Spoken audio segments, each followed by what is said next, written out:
होती है। Wave is the pattern of the medium in which the energy transfer from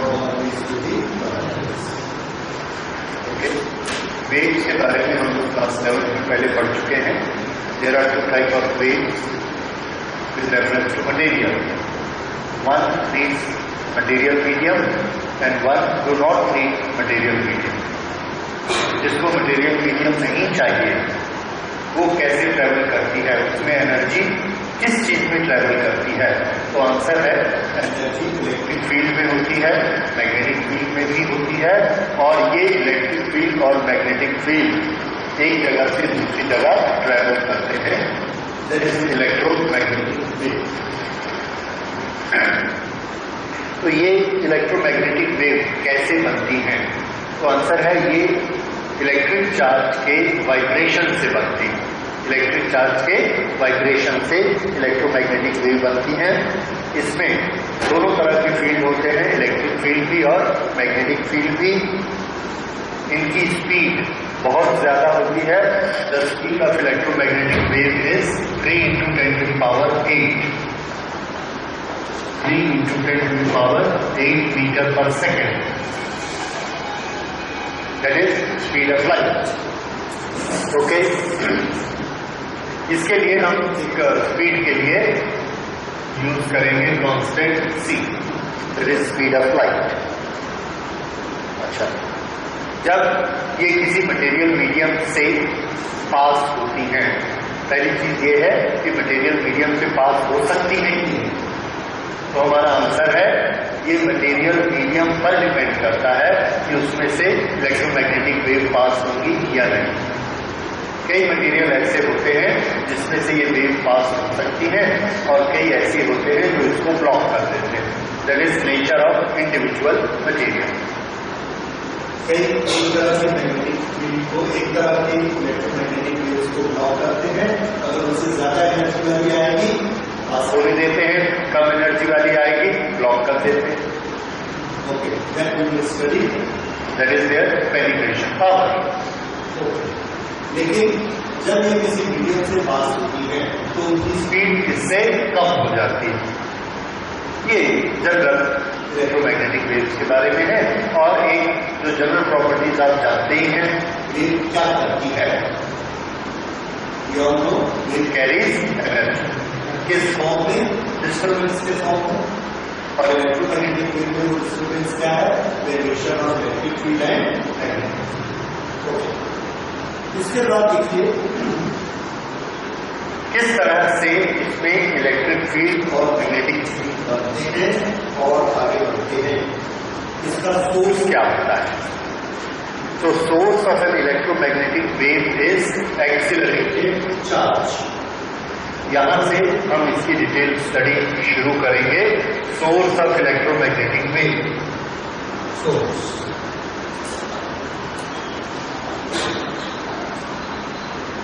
accelerated charge.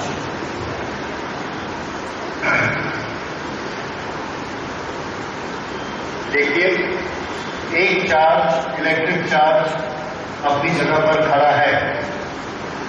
ये चारों तरफ अपना इफेक्ट बनाता है। उस इफेक्ट को हम कहते हैं electric field. This is electric field. इसने अपने चारों तरफ इलेक्ट्रिक फील्ड बनाया। ये इलेक्ट्रिक फील्ड कहीं भी मूव नहीं कर रहा है, इस जगह पर खड़ा है। चार्ज भी खड़ा है। हमने कहा ठीक है, चार्ज को मूव करा देते हैं। Now charge has a velocity. तो ये कैसा चार्ज था? Stationary charge E produced. उसके बाद हमने लिया मूविंग चार्ज। इसी इलेक्ट्रिक चार्ज को मूव कर दिया। जब हम इस इलेक्ट्रिक चार्ज को मूव करते हैं तो इसमें एक और ताकत आ जाती है। कौन सी ताकत? देखिए, जब ये इलेक्ट्रिक चार्ज यहाँ खड़ा था, हम यहाँ पर एक मैग्नेटिक नीडल ले गए। वो मैग्नेटिक नीडल इस स्टेट में खड़ी है। इलेक्ट्रिक चार्ज यहाँ नहीं है, तब भी ऐसे खड़ी है। इलेक्ट्रिक चार्ज को यहाँ ले गए, तब भी ऐसे खड़ी है। What does that mean? Electric charge has no effect on magnetic field or magnetic needle. Magnetic needle को कौन घुमा सकता है? Magnetic field. कौन घुमा सकता है? Magnetic field. ठीक है। तो जब ये चार्ज हम यहाँ ले जाकर खड़ा करते हैं, हमने एक ग्लास को रब किया, उसके पास चार्ज आ गया, इसको हमने ले जाके यहाँ खड़ा किया, ये मूव नहीं हुआ, कोई फर्क नहीं पड़ा। इसका मतलब कि इससे क्या नहीं पैदा किया? मैग्नेटिक फील्ड नहीं पैदा किया। लेकिन इसने इलेक्ट्रिक फील्ड पैदा किया, उसके टेस्ट है हमारे पास। ओके, अब हम क्या करते हैं? इस चार्ज को मूव करते हैं। जब हम इस चार्ज को मूव करते हैं तो हम देखते हैं कि ये नीडल अब ऐसे हो गई। अगर ये ऐसे हो गई, then what does it mean? कि यहां पर एक मैग्नेटिक फील्ड बना। अगर ये मूव हुई तो कौन मूव कराता है इसको? Magnetic field. तो यहाँ मैग्नेटिक फील्ड बना। फिर हमने चार्ज को रोक दिया, रोका तो देखा ये फिर ऐसा हो गया। मूव किया तो देखा ये ऐसा चला, तो हमने लिख लिया moving charge means magnetic field. ये मैग्नेटिक फील्ड। मूविंग चार्ज के लिए दूसरा नाम क्या है? Electric current. So electric current means magnetic field. जो आप बोल रहे थे that is true. Magnetic field कौन बनाता है? Electric current. ये हमने इससे देखा। अगर करंट नहीं है, करंट मतलब क्या? बहना। अगर करंट नहीं है, स्टेशनरी है, तो मैग्नेटिक फील्ड। अब इसमें छोटी सी बात, जब ये फ्लो करेगा तो ये इलेक्ट्रिक फील्ड बनाएगा कि नहीं बनाएगा? बनाएगा। ओके, जब एक सर्किट में इलेक्ट्रिक करंट फ्लो हो रही है, जैसे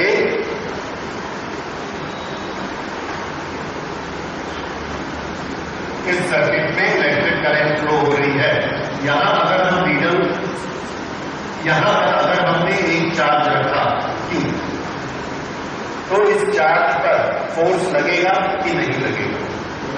चार्ज पर कौन फोर्स लगाता है? Electric field. कौन फोर्स लगाता है? फील्ड की बात करो। और मैग्नेटिक नीडल पे कौन फोर्स लगाता है? Magnetic field. अभी हमने यहाँ क्या रखा? Electric charge. इलेक्ट्रिक चार्ज एक रखा, या मान लीजिए डायपोल रखा, ये प्लस माइनस। अगर यहाँ इलेक्ट्रिक फील्ड लगेगा तो इसमें डायपोल मोमेंट के कारण टॉर्क बनेगा और ये ऐसा घूम जाएगा। अगर ऐसा इलेक्ट्रिक फील्ड बना, हमने यहाँ रखा, देखा, ये बिल्कुल नहीं घूमा, इस पे कोई फोर्स नहीं लगा, यहाँ करंट फ्लो हो रही है। और ये तो प्रैक्टिकल करते देखा कि करंट फ्लो होने से इलेक्ट्रिक फील्ड नहीं बनता। करंट फ्लो होने से क्या बनता है? Magnetic field. करंट फ्लो होने से इलेक्ट्रिक फील्ड नहीं बनता। क्यों नहीं बनता? करंट किससे बनती है? चार्ज से। तो अगर चार्ज से करंट बनती है और चार्ज यहाँ फ्लो हो रहा है, तो वो चार्ज इलेक्ट्रिक फील्ड क्यों नहीं बनाता? तो चार्ज की इनहेरेंट प्रॉपर्टी है, बनाना ही बनाना। तो इसका आंसर बहुत क्लियर है, आप लोग सब जानते हैं। ये जो यहाँ पर कंडक्टर लगा है, इसके पास नेट चार्ज कितना है? 0। किसी भी चीज के पास इनिशियल नेट चार्ज क्या होता है? 0। अब इस बैटरी से यहाँ एक प्लस चार्ज गया, इधर से एक प्लस चार्ज निकल गया, चार्ज कितना बचा इसके पास? 0। फिर यहां से एक चार्ज गया, फिर यहां से एक चार्ज निकल गया, अब चार्ज कितना? 0। फिर चार्ज गया, फिर चार्ज निकला, तो इसके अंदर से चार्ज लगातार फ्लो हो रहा है। अगर चार्ज फ्लो हो रहा है तो करंट बन रही है, करेक्ट? पर क्या इसके पास नेट चार्ज है? नहीं। तो हमको ये याद रखना है, current carrying conductor is not having any net charge. तरीका समझ आया? अब अगर नेट चार्ज है ही नहीं तो ई कैसे बताएंगे? क्योंकि ई का फॉर्मूला क्या है? Q upon R square. तो Q तो चाहिए। इलेक्ट्रिक फील्ड के लिए हमने फर्स्ट लॉ क्या पढ़ा? गॉस थ्योरम क्या कहता है? EDS is equal to Q upon epsilon naught. E तभी बनेगा जब Q होगा।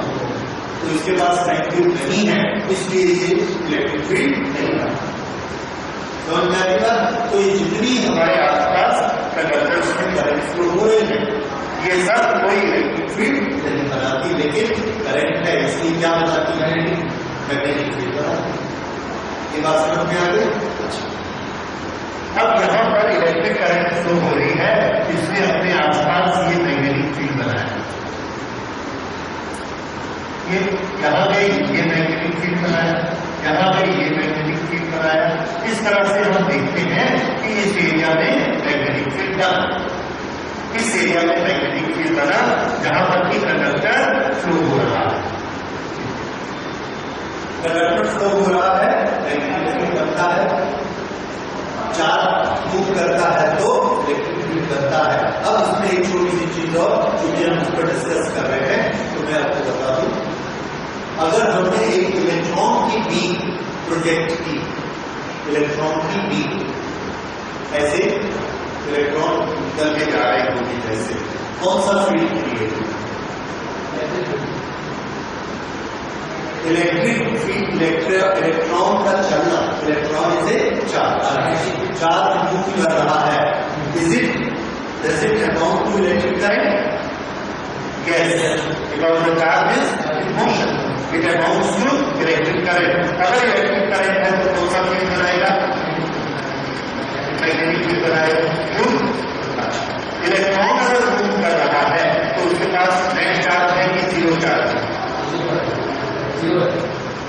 इलेक्ट्रॉन है, उसके पास नेट चार्ज है।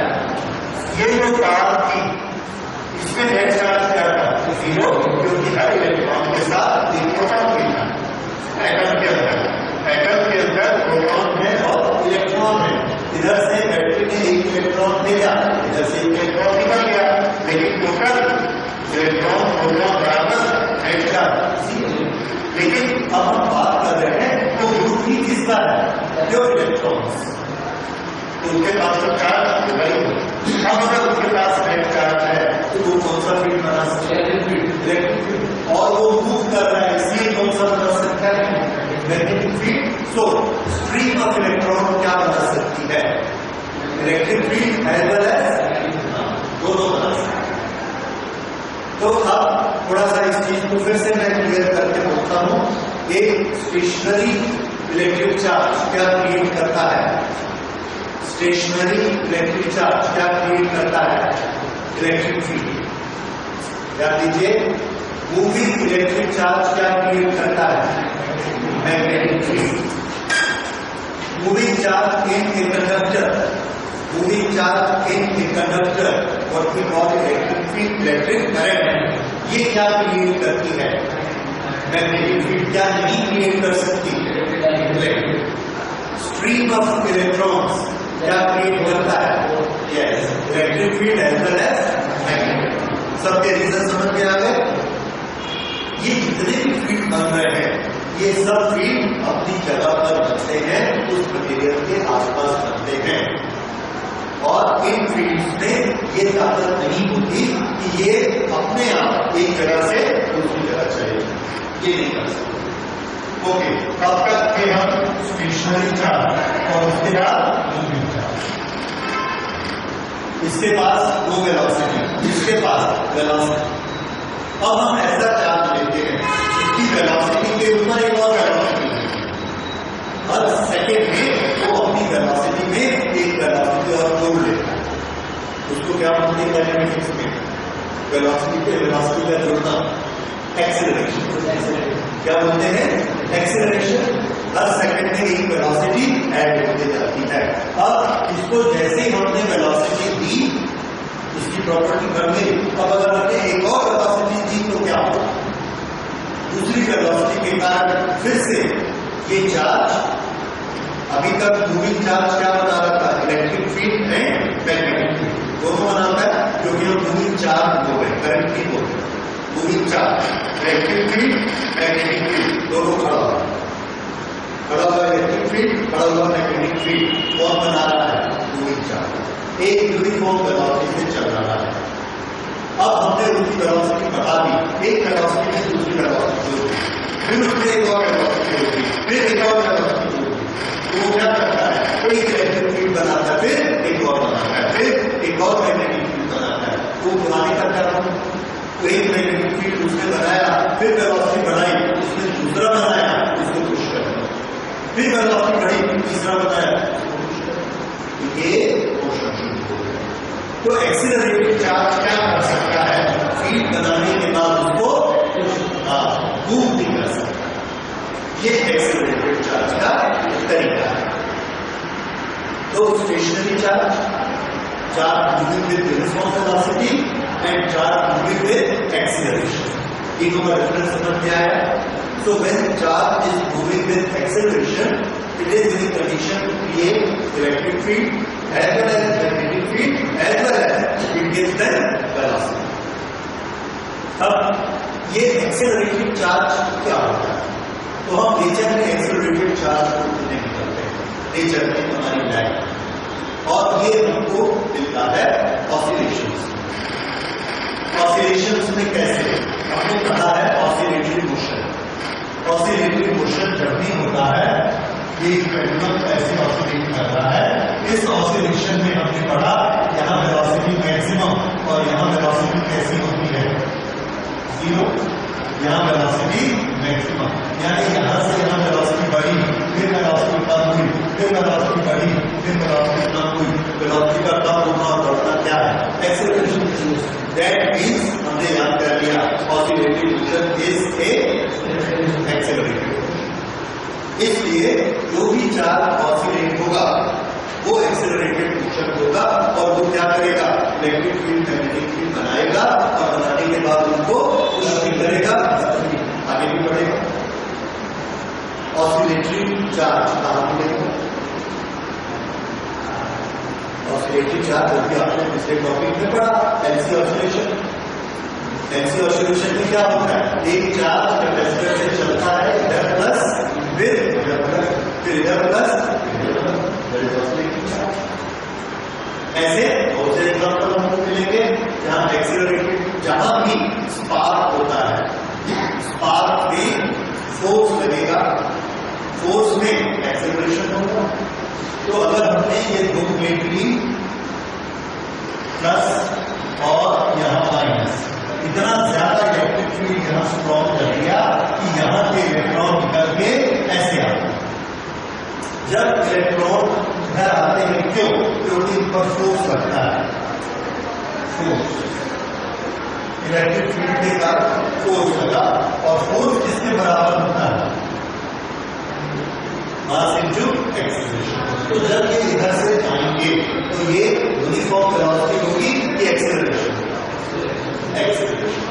तो जब भी कहीं स्पार्किंग होती है, इलेक्ट्रिक फील्ड करें, कहीं पर भी स्पार्क हो, तो हमेशा क्या होता है, चार्ज का एक्सेलरेटेड मोशन। जब भी हम ऑसिलेशन कराएंगे चार्ज का, वो भी क्या होगा, चार्ज का एक्सेलरेटेड मोशन।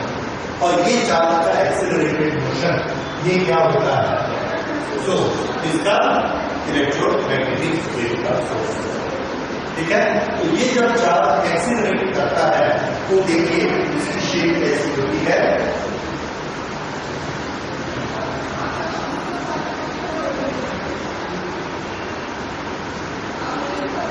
प्लस माइनस, ये इसके बीच इलेक्ट्रिक फील्ड बना हुआ है। फिर ये प्लस इधर चला गया, माइनस इधर चला गया, ये इलेक्ट्रिक फील्ड, फिर ये प्लस यहां गया, माइनस यहां गया, ये इलेक्ट्रिक फील्ड। अब ये वापस आता है, जब ये वापस आता है तो यहां तक वापस आएगा, तो इलेक्ट्रिक फील्ड ऐसा हो जाएगा, ये वापस आया, इलेक्ट्रिक फील्ड ऐसा हो गया, प्लस से चल के माइनस तक। उसके बाद ये यहां पहुंचने के बाद माइनस ऊपर जाता है और प्लस नीचे आता है। प्लस अभी कहां गया, ऊपर, फिर कहां जाएगा, नीचे, फिर जाएगा नीचे, फिर जाएगा ऊपर, और माइनस इसके। तो जब प्लस माइनस इधर है और प्लस इधर है, माइनस प्लस, तो ये है, उसके बाद ये है, उसके बाद ये है, फिर ये है।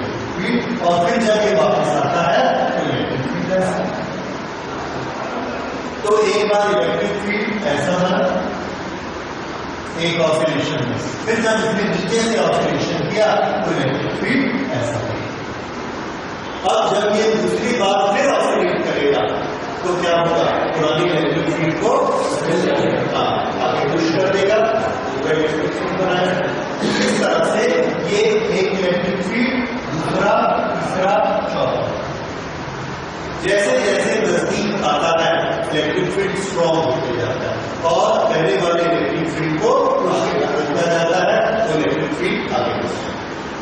तो इलेक्ट्रिक फील्ड टाइम के साथ यहाँ पर पहले छोटा इलेक्ट्रिक फील्ड बना, उसके बाद बड़ा बना, फिर और बड़ा बना, फिर और बड़ा बना, फिर छोटा बना, फिर छोटा बना।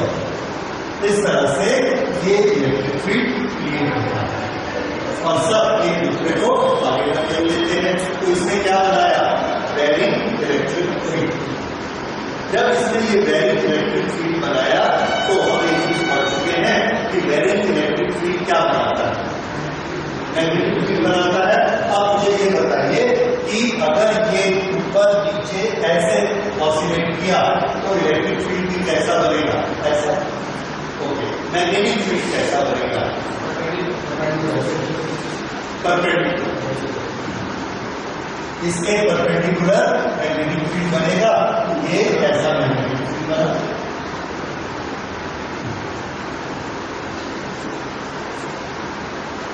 ये किसके कारण बना, बेरिंग इलेक्ट्रिक फील्ड के कारण।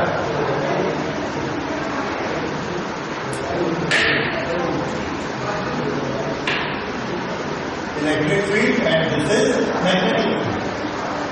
अब जैसे ही मैग्नेटिक फील्ड बनता है, हमने पढ़ा है मैग्नेटिक फील्ड क्या करता है, एक इलेक्ट्रिक फील्ड क्रिएट करता है। ठीक है, ये मैक्सवेल्स लॉ हमने पढ़ा था, उसमें आपने देखा थर्ड नंबर में magnetic field, varying magnetic field क्या क्रिएट करता है, इलेक्ट्रिक फील्ड। तो ये एक इलेक्ट्रिक फील्ड क्रिएट करता है, इससे उल्टी डायरेक्शन। लेंजेस लॉ क्या कहता है कि वो उल्टी डायरेक्शन में प्रोड्यूस करेगा अपोज करने के लिए। तो इसने इसको बनाया, ये इसको अपोज करना चाहता है, अपोज करता है तो क्या करता है, ये एक और इलेक्ट्रिक फील्ड बनाना, यहाँ ये इसने बनाया। अब अगर इसने ये इलेक्ट्रिक फील्ड बनाया तो इलेक्ट्रिक फील्ड इसको अपोज करता है। इसको अपोज करने के लिए क्या करता है, ये उल्टा मैग्नेटिक फील्ड बनाता है, ये यहाँ पर मैग्नेटिक फील्ड बना देता है। इस तरह से ये मैग्नेटिक फील्ड बढ़ा और फिर कम हुआ। अगर बढ़ा और कम हुआ, इसमें वेरिएशन हुआ और बेरिंग मैग्नेटिक फील्ड क्या बनाता है, इलेक्ट्रिक फील्ड। तो इस इलेक्ट्रिक फील्ड ने इसको बनाया, इसको अपोज करने के लिए जहां पर इसने एक दूसरा इलेक्ट्रिक फील्ड बना दिया। इस इलेक्ट्रिक फील्ड ने इसको अपोज करने के लिए एक दूसरा मैग्नेटिक फील्ड बना दिया। इस तरह से इलेक्ट्रिक ने मैग्नेटिक बनाया, मैग्नेटिक ने इलेक्ट्रिक बनाया, इलेक्ट्रिक ने मैग्नेटिक बनाया, इसने इलेक्ट्रिक बनाया। और ये प्रोसेस एकदम डिसकंटिन्यूअस जब तक इसके पास एनर्जी, जब तक इसके पास एनर्जी है, जब तक यह उसकी एनर्जी खत्म नहीं हुई तब तक। अब अगर ये कोई काम नहीं कर रहा तो एनर्जी खत्म नहीं होगी। अगर खत्म नहीं होगी तो ये इंफिनिटी तक चला जाएगा और ऐसा होगा। ओके, तो इस तरह से इलेक्ट्रोमैग्नेटिक वेव्स बनती हैं। तो इलेक्ट्रोमैग्नेटिक वेव्स के लिए हमने ये नियम बनाए और देखा, अगर एक चार्ज ऐसे ऑसिलेट हो रहा है ये वाई डायरेक्शन में,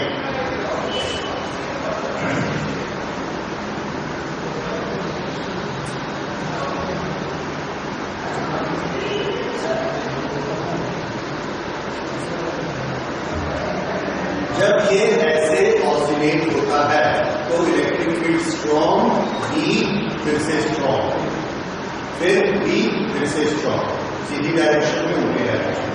तो ये जो इलेक्ट्रिक फील्ड बनते हैं एक दूसरे को पुश करते हैं, ये आगे बढ़ता चला जाता है इस तरह से। से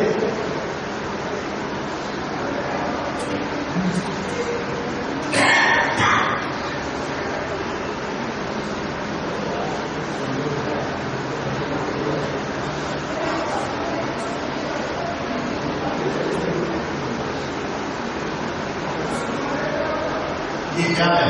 इलेक्ट्रिक फील्ड वेक्टर्स।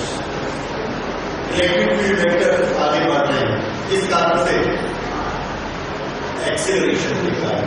अगर वो सुपर वेलोसिटी से मूव करता तो आगे नहीं बढ़ते, अपनी जगह पे एक्सेलरेट करता है कि उसको लगातार पुश करता है आगे बढ़ता है।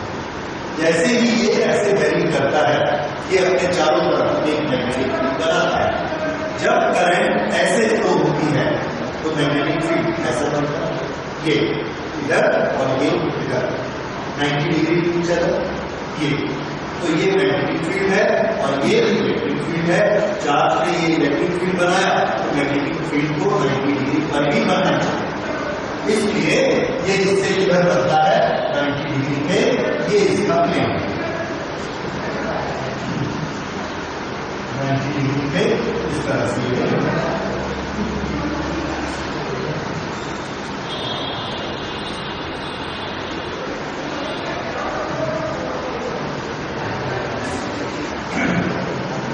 जैसे ही ये बना इसने इसको अपोज किया और ये उल्टा बना दिया। यहाँ तो जगह नहीं है, इससे नेक्स्ट इसने उल्टा बनाया, इसने तुरंत मैग्नेटिक फील्ड बनाया। कैसा? Right angle.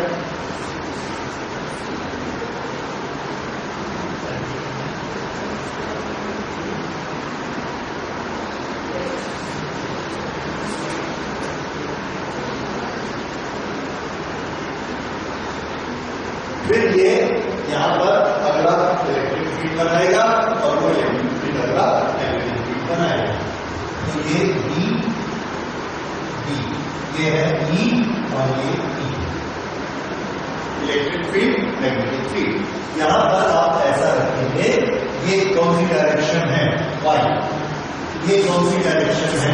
Z, और ये कौन सी डायरेक्शन है? X। तीन डायरेक्शन याद रखिए। Y डायरेक्शन में कौन है? Electric field. Z डायरेक्शन में कौन है? Magnetic field. X डायरेक्शन में कौन? सबसे इंपॉर्टेंट चीज, X डायरेक्शन में एनर्जी आगे बढ़ रही है, दिख रहा है?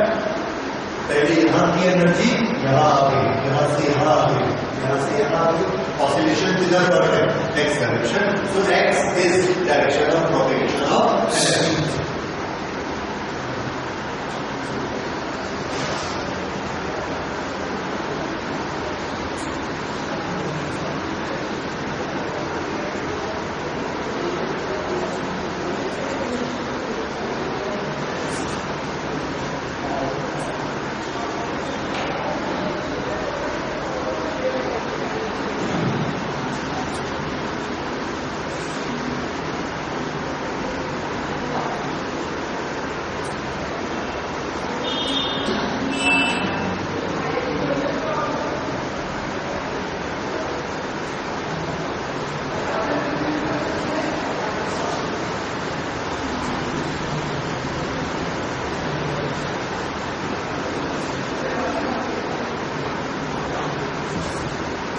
तो ये आपको याद रखना है कि एनर्जी किस डायरेक्शन में जाती है, perpendicular to the plane containing electric field and magnetic field.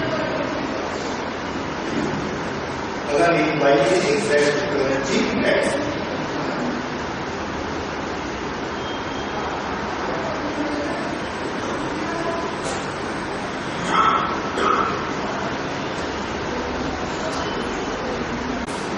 जो इसमें एनर्जी फ्लो हो रही है उस एनर्जी में डायरेक्शन है। इधर क्या इधर एनर्जी फ्लो हो रही है? नहीं, अगर हो रही है तो बहुत कम हो रही है। एक्चुअल डायरेक्शन एनर्जी की फ्लो होती है इधर, उसका ऑपोजिट भले हम बना लें, इधर कोई एनर्जी फ्लो नहीं हो रही, इधर फ्लो नहीं हो रही, ठीक है, इधर फ्लो नहीं हो रही, इधर जा रही है इस तरफ। अब देखिए एनर्जी के साथ डायरेक्शन लग रही है। फिजिक्स की ऐसी क्वांटिटी जिसके पास मैग्नीट्यूड हो और डायरेक्शन हो, उसको क्या है? वेक्टर्स। तो ये एनर्जी स्केलर है कि वेक्टर? वैसे एनर्जी क्या होती है? स्केलर। इस पर्टिकुलर केस में चूंकि इसने एक डायरेक्शन में चलना शुरू कर दिया, इसका नेचर कैसा हो गया? Vector. So we call it Poynting vector. Poynting scientist ने इसको बनाया, इस कंसेप्ट को पॉइंटिंग वेक्टर। पॉइंटिंग वेक्टर क्या होता है? पॉइंटिंग वेक्टर वो एनर्जी डेंसिटी जो यहां से 1 सेकंड में इस पर्टिकुलर डायरेक्शन में आएगा। 1 सेकंड में 1 यूनिट एरिया में। देखो यहां पर हमने 1 यूनिट एरिया का सिलेंडर बना दिया, उसका एरिया कितना है? 1। उसके अंदर से एनर्जी आ रही है, आने देते हैं इस डायरेक्शन में। 1 सेकंड पर जितनी एनर्जी आएगी उसको हम क्या बोलेंगे? Poynting vector. ठीक है। अब उसमें जो डायरेक्शन है इसलिए वो वेक्टर है। तो पॉइंटिंग वेक्टर एस ये इसके बराबर होता है। तो Poynting vector X is equal to E cross H. E is electric field, H is magnetic field. Electric field इधर, मैग्नेटिक फील्ड इधर। आई क्रॉस जे इसके बराबर होता है, वेक्टर याद करिए, I cross J is equal to K cross product है। तो ई क्रॉस एच कौन सी डायरेक्शन होगी? जो दोनों के परपेंडिकुलर है। ये वाई है, ये जेड है। अगर इन दोनों का क्रॉस प्रोडक्ट करेंगे तो किधर आएगा? एक्स। तो एक्स में कौन जा रहा है? एनर्जी। तो ये एनर्जी का vector, this is pointing vector. Okay. तो ये वैसे पूछा भी जाता है, सीबीएसई में नहीं है, but Poynting vector is very useful and समझ में आने वाली चीज है। तो नोट करिए, Poynting vector is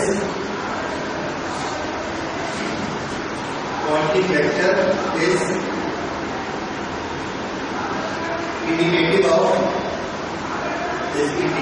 of energy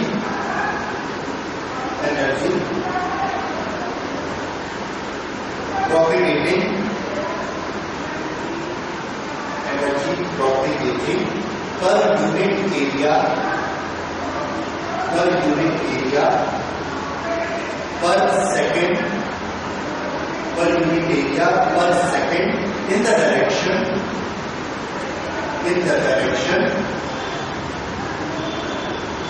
perpendicular to electric and magnetic field. Perpendicular to electric and magnetic field in EM wave, electromagnetic wave. ठीक है, समझ में आ गया? ये होता है पॉइंटिंग वेक्टर और इसका आपने क्या लिखा फॉर्मूला? E into H। अब इसकी जो डेफिनेशन बताई है उसके बेसिस पर हम इसका यूनिट निकाल सकते हैं। एनर्जी पर सेकेंड क्या कहलाती है? जूल पर सेकेंड के लिए एक शब्द है वॉट। तो एनर्जी पर सेकेंड को उसमें आ गया वॉट में। पर यूनिट एरिया क्या आ जाएगा? पर मीटर स्क्वायर। तो इसका यूनिट क्या बना? वॉट पर मीटर स्क्वायर। ये पॉइंटिंग वेक्टर। और इससे हम पॉइंटिंग वेक्टर से क्या नापते हैं? Effectiveness of electromagnetic wave, strength of electromagnetic wave.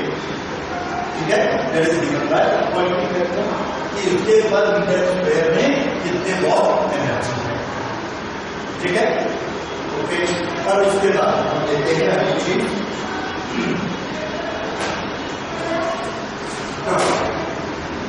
Electromagnetic wave में एनर्जी और मोमेंटम होते हैं नहीं होते हैं? कितने होते हैं? तो पहली चीज energy, electromagnetic wave is having energy. ठीक है, because every electric field has energy, magnetic field has energy, therefore electromagnetic wave has energy. दूसरी चीज, this electromagnetic wave have momentum, momentum अभी तक हमने क्या पढ़ा है, momentum is restricted to mass into velocity. जिसके पास मास होगा उसके पास मोमेंटम होगा। मोमेंटम जब चेंज होता है तो फोर्स ऐसा होगा। फोर्स की डेफिनेशन क्या है, चेंज इन मोमेंटम। तो किसी चीज का मोमेंटम अगर चेंज होगा तो जरूर फोर्स लगा होगा, बिना फोर्स के मोमेंटम चेंज नहीं हो सकता। तो अब क्या इलेक्ट्रोमैग्नेटिक वेव के पास मोमेंटम होता है? तो अक्सर है मोमेंटम होता है। अब ये मोमेंटम होता है तो इसमें हमारा ऑब्जेक्शन हो गया कि मोमेंटम तो उसके पास होता है जिसके पास मास हो। अब इसके पास मास नहीं है तो आप कैसे कह सकते हैं कि इसके पास मोमेंटम होता है? हमने कहा कि नहीं, मोमेंटम उसको नहीं कहते जिसके पास मास होता है। इसको थोड़ा सुधारिए। मोमेंटम उसको कहते हैं जिसके पास वेलोसिटी होती है। मोमेंटम की आपने क्या डेफिनेशन पढ़ी है, एमवी। ये क्या है इसके पास, वेलोसिटी। एनर्जी इसके पास क्या है, वेलोसिटी। तो हमारी नई थ्योरी क्या कहती है, जिसके पास वेलोसिटी है उसके पास एनर्जी है। इसलिए जिसके पास वेलोसिटी है उसके पास मोमेंटम है। इससे देखिए ये है एनर्जी, ये एवरेज क्या है इसको छोड़ दीजिए। एनर्जी को वेलोसिटी से डिवाइड करिए। एनर्जी वेलोसिटी क्या है, एनर्जी डिवाइडेड बाय वेलोसिटी क्या होता है, मोमेंटम। जिस चीज के पास एनर्जी है, जिसके पास वेलोसिटी है, उस एनर्जी को वेलोसिटी से डिवाइड करिए, हमको क्या मिलने वाला है, मोमेंटम। अब इलेक्ट्रोमैग्नेटिक वेव के पास एनर्जी होती है कि नहीं, होती है। वेलोसिटी होती है कि नहीं, होती है। तो अगर उसकी एनर्जी से वेलोसिटी को डिवाइड कर दो तो जो चीज आएगी वो क्या होगा, मोमेंटम। क्योंकि हमने एक फॉर्मूला बना के रखा है, energy divided by velocity is momentum. अब ये चक्कर हो गया कि हम बोल तो रहे हैं कि energy divided by velocity momentum होता है, और इलेक्ट्रोमैग्नेटिक वेव के पास एनर्जी भी है और वेलोसिटी भी है, इसलिए उसके पास मोमेंटम भी होगा ही होगा। लेकिन हम मानने को तैयार नहीं होते, क्यों, क्योंकि मोमेंटम में मास नहीं। तो हमने कहा ठीक है, ऐसा करो, आपसे मोमेंटम की डेफिनेशन चेंज करो।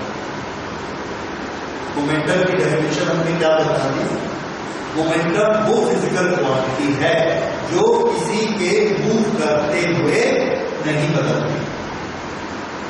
मोमेंटम कंजर्व होता है, momentum of A system is conserve. जितना यहां मूव करके गया, यहां भी मोमेंटम उतना, फिर मूव करके गया यहां भी, तो मोमेंटम में वेरिएशन नहीं होता। Momentum is a physical quantity of invariance, नहीं बदलने वाला ड्यूरिंग मोशन। इसको मोमेंटम के अंदर नई डेफिनेशन बनाना। तो लिखिए, for electromagnetic wave, for electromagnetic wave momentum is defined differently. Momentum is defined differently. Now momentum is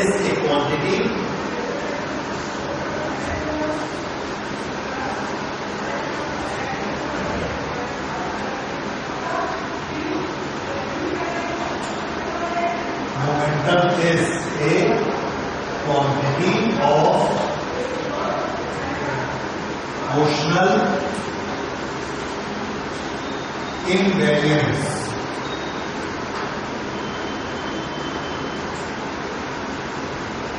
Momentum is a quantity of motion. Motional की जगह और उसको क्लियर कर देते हैं translational.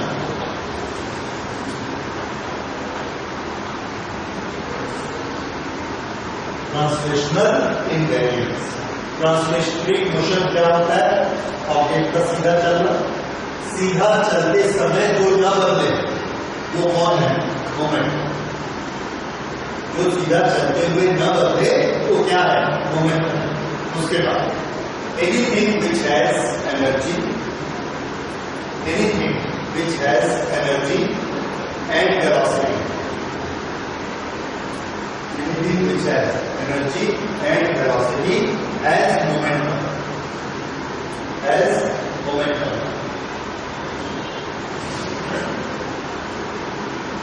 and momentum is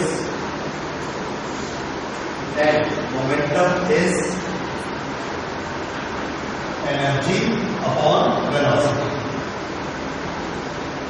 Momentum is energy, इसको energy लिख लीजिए, अदरवाइज इलेक्ट्रिक फील्ड लगेगा. Energy upon velocity.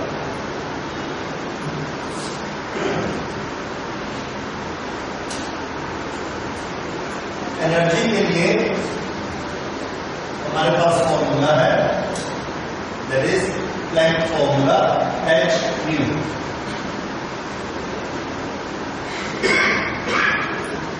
H nu. H is Planck's constant, nu is frequency. So this is energy formula given by Planck. Velocity has the formula lambda into nu. Wavelength multiplied by frequency. Frequency is cancelled, so momentum is equal to h upon lambda. This is formula for momentum of electromagnetic wave. Okay, so now issue is settled. Electromagnetic wave has momentum.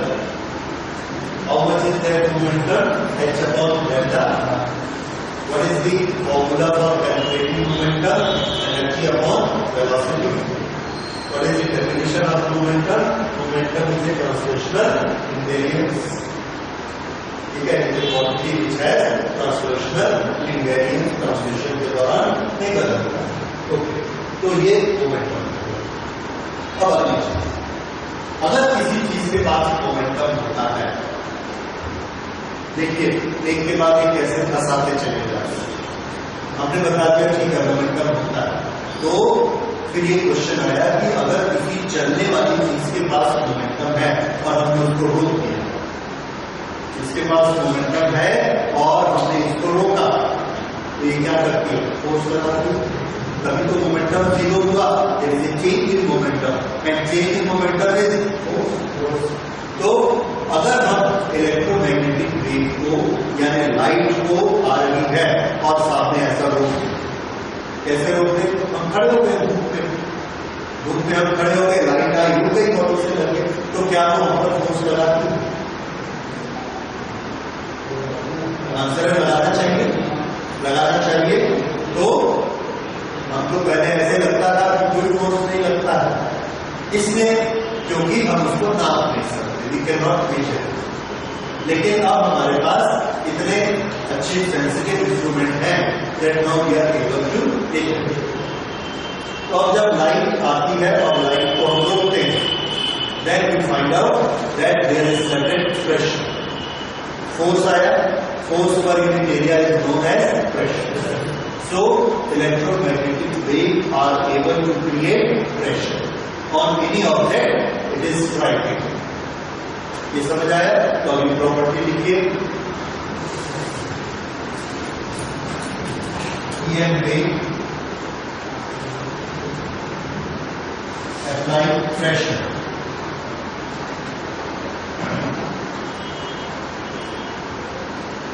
on the surface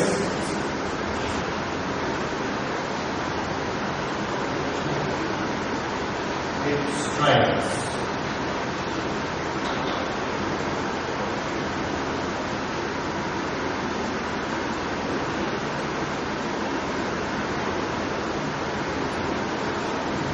Okay.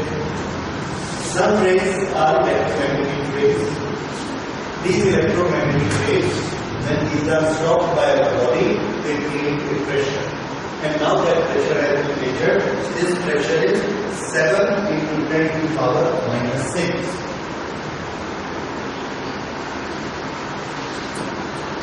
Pressure by sun rays.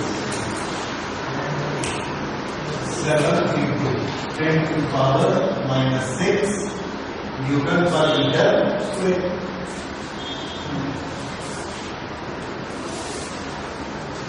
This is pressure created by electromagnetic waves. Okay, तो अभी तक हमने electromagnetic waves की properties पढ़ी। Electromagnetic wave का source क्या होता है?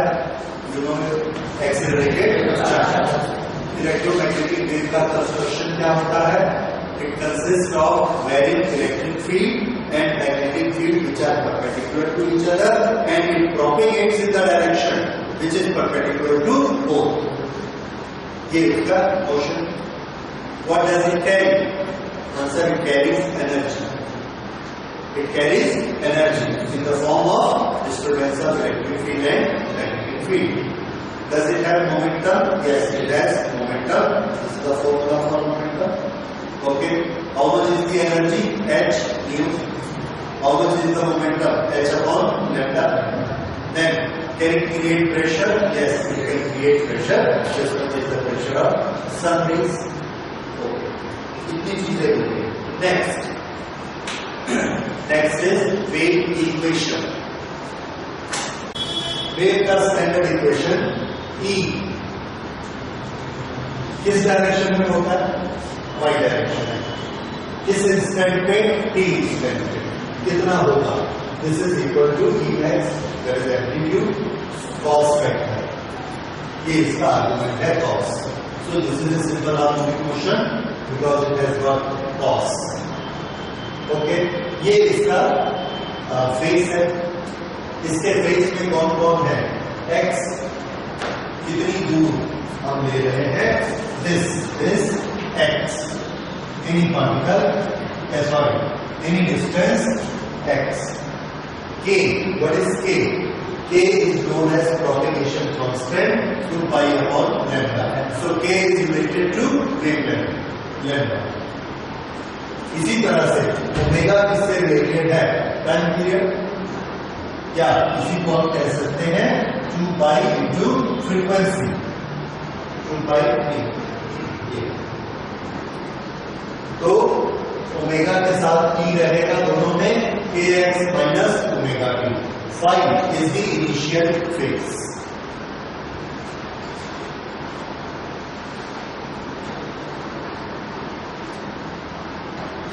ओके, ये वेव का स्टैंडर्ड इक्वेशन होता है। इसमें हर टर्म को आपने पहचानना है। व्हाट इज ई?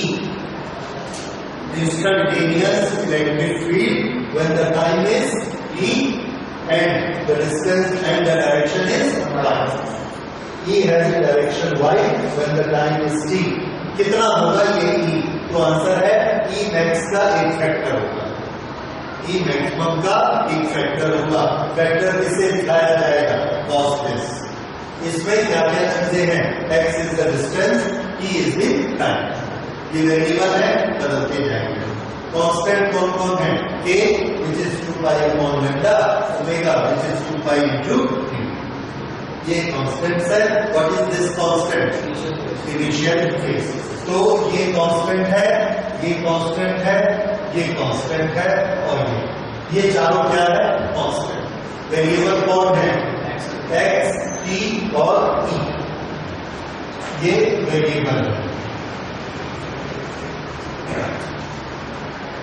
तो आप जब भी इक्वेशन लिखेंगे, जब भी आप इक्वेशन लिखेंगे, आप कैसे लिखेंगे? E is equal to E naught cos k x minus omega t plus phi। ये जनरल इक्वेशन है। इसमें हमको किस किस की वैल्यू फिलअप करनी है? एम्पलीट्यूड, यहाँ पे k की वैल्यू, यहाँ पर ओमेगा की वैल्यू और यहाँ पर इनिशियल फेज की वैल्यू। ये अगर हमको दी गई है तो हम इक्वेशन लिख सकते हैं, और अगर हमको इक्वेशन में ये वैल्यू दी गई है तो हम उससे उस क्वांटिटी को यूज कर सकते हैं। ठीक है, ये वेरिएबल में ऐसे लिखा जाता है और उसके कांस्टेंट उसमें फिलअप कर दिए जाते हैं। अभी उसके न्यूमेरिकल आएंगे और बनाकर देखेंगे उसको। उसके बाद नेक्स्ट एनर्जी इक्वेशन।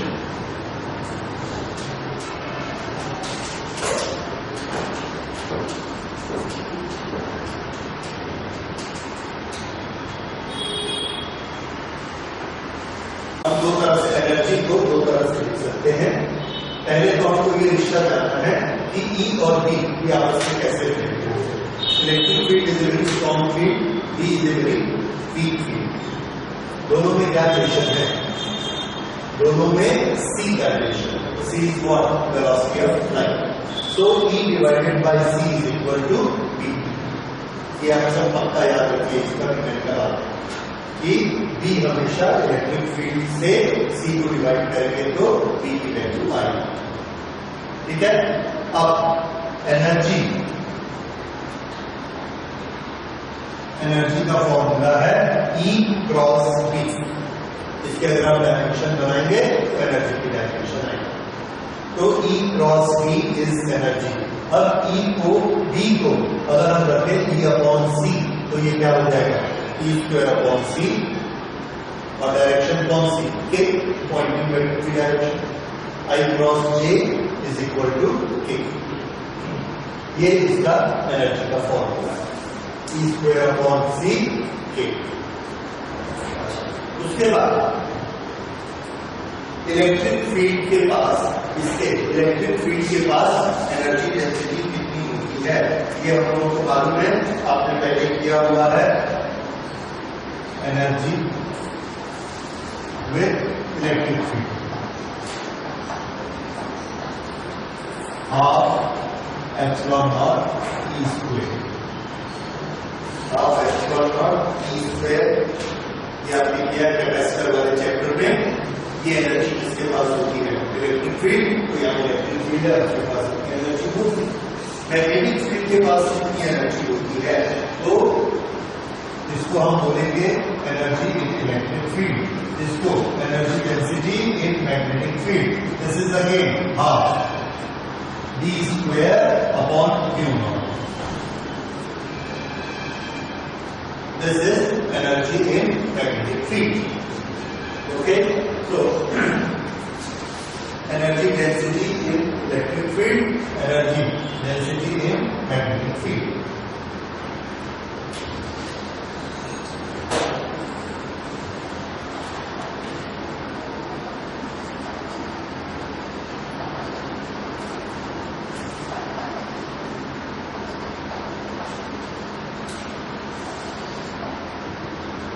Okay. अब उसके बाद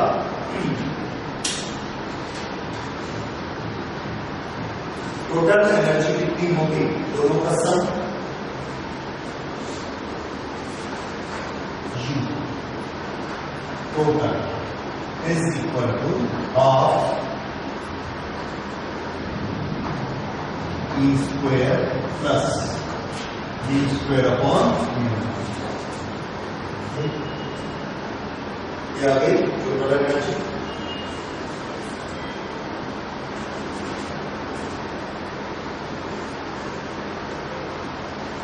और इसको हम प्रूव कर सकते हैं that this is equal to E cross B upon U naught. E cross B upon U not.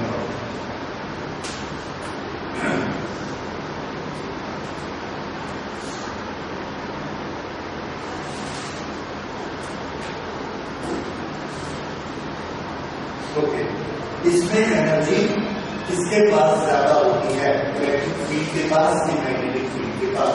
इसको इंपॉर्टेंट नोट करके रखिए। Energy is equally divided between electric field and magnetic field.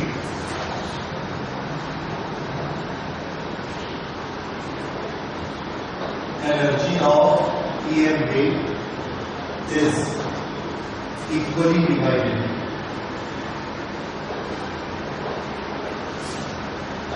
in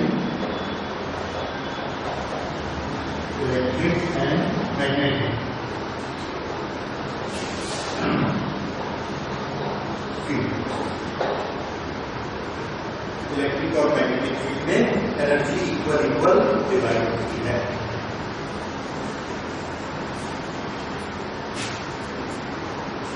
उसके बाद speed of electromagnetic waves, note करिए, speed of electromagnetic wave is given bye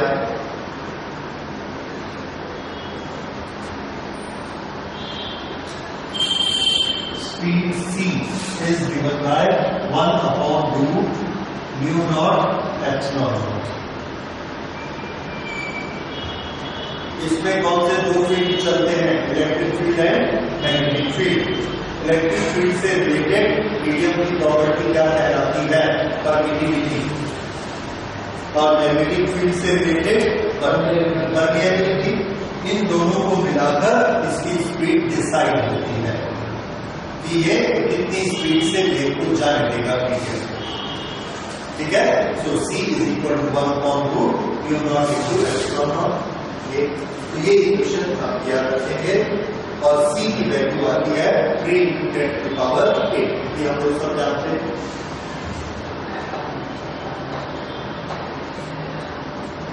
This has been calculated by other methods।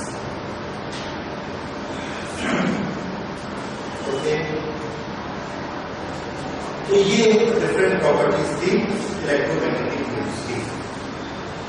तो electromagnetic wave का source क्या होता है, speed क्या होती है, शेप कैसी होती है, कंस्ट्रक्शन कैसा होता है, प्रॉपर्टीज कैसी होती है, कितनी एनर्जी होती है, और ये जितनी प्रॉपर्टीज हैं ये सब आपने पढ़ ली।